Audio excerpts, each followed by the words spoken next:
ఊరేండి అయోధ్యనగరం లేనటువంటి దశరథ మహారాజు యొక్క ముద్దుల భార్య అయినటువంటి కైకాదేవి గర్భంలో జన్మించిన నా యొక్క నామం భరత రాజేంద్రుడు. మీ యొక్క పురుషులు ఇంకా తెలియజేస్తారా? మాకు నలుగురు సోదరులు గారు, పెద్ద సోదరుడు శ్రీరామచంద్రమూర్తి, అదేవిధంగా లక్ష్మణమూర్తి, చిత్రార్జునుడు కలరు. మీరంతా బాగా తిరుగులేయా? ఇప్పుడు ఏం చేస్తున్నారు? ఇప్పుడు మా తల్లి గారి వద్దకు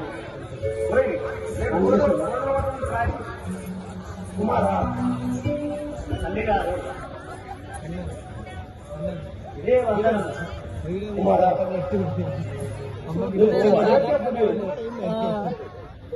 పట్టణము పట్టాభిషేకము చేసేదాము రమ్ము.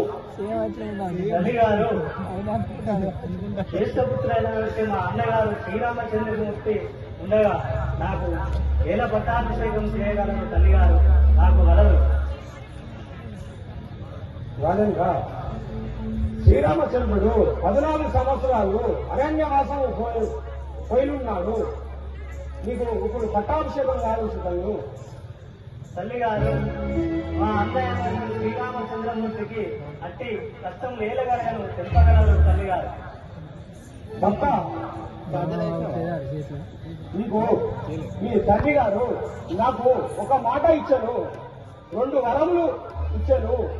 ఆ వరములు నీ ఇటు